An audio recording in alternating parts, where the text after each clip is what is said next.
पश्चिम बंगाल के बीरभूम जिले के एक छोटे से गांव मिराती में प्रणब मुखर्जी का जन्म हुआ।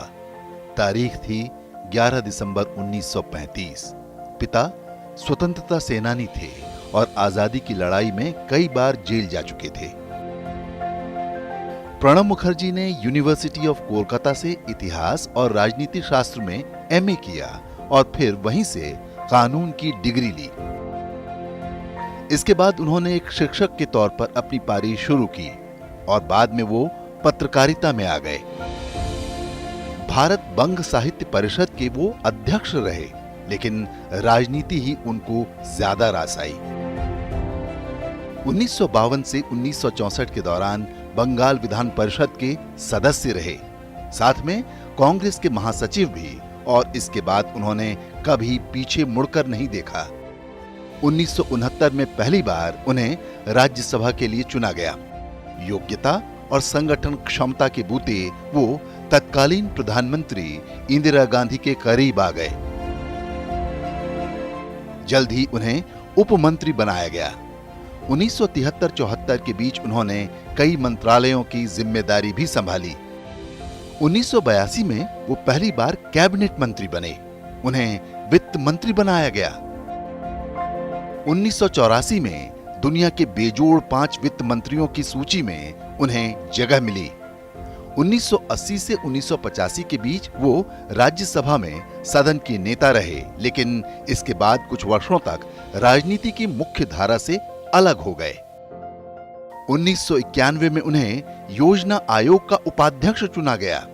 पीवी नरसिम्हा राव के मंत्रिमंडल में 1993 से 1995 के दौरान वो वाणिज्य मंत्री रहे और फिर विदेश मंत्री भी। डॉक्टर मनमोहन सिंह की सरकार में वो 2004 से 2006 के बीच रक्षा मंत्री रहे और इसके बाद 3 साल के लिए फिर से विदेश मंत्री, और 2009 से 2012 के बीच वो वित्त मंत्री रहे। 1969 से वो 5 बार राज्यसभा और 2004 के बाद से लगातार 2 बार लोकसभा के सांसद रहे। 1997 में उन्हें सर्वश्रेष्ठ सांसद चुना गया। प्रणब मुखर्जी ने कई संस्थाओं के बनने में अहम भूमिका निभाई। 1975 में क्षेत्रीय ग्रामीण बैंक की अवधारणा भी उन्हीं की थी। नाबार्ड बनाने में भी प्रणब मुखर्जी का बड़ा योगदान रहा। यूपीए सरकार के दौरान उन्होंने कई जन कल्याणकारी योजनाओं की रूपरेखा भी खींची।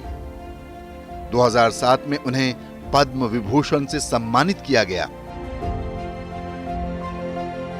अंतर्राष्ट्रीय मुद्रा कोष से लेकर अफ्रीकी विकास बैंक तक कई अंतर्राष्ट्रीय संस्थाओं के बोर्ड ऑफ गवर्नर्स में वो शामिल रहे। दुनिया ने कई अंतर्राष्ट्रीय मंचों पर उनके भाषण को ध्यान से सुना। 25 जुलाई 2012 को प्रणब मुखर्जी ने देश के 13वें राष्ट्रपति के तौर पर शपथ ली।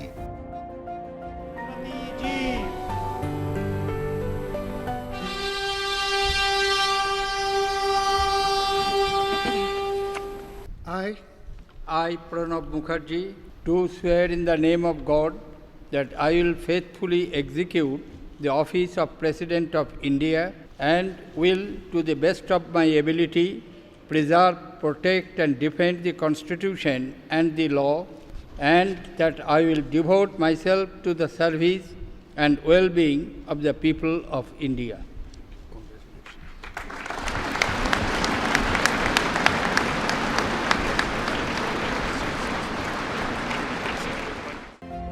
लोगों से जुड़ाव के चलते उन्होंने खुद को महामहिम कहे जाने पर आपत्ति जताई।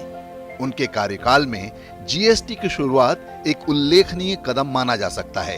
There were apprehensions whether the task of fixing rates for thousands of items could be accomplished by the GST Council, given the wide variations across states. It is a tribute to the maturity and wisdom of India's democracy.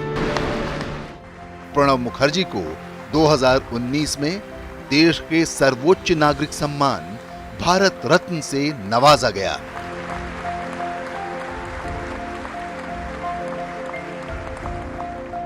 84 साल की उम्र में 31 अगस्त 2020 को दिल्ली में पूर्व राष्ट्रपति प्रणब मुखर्जी का निधन हो गया।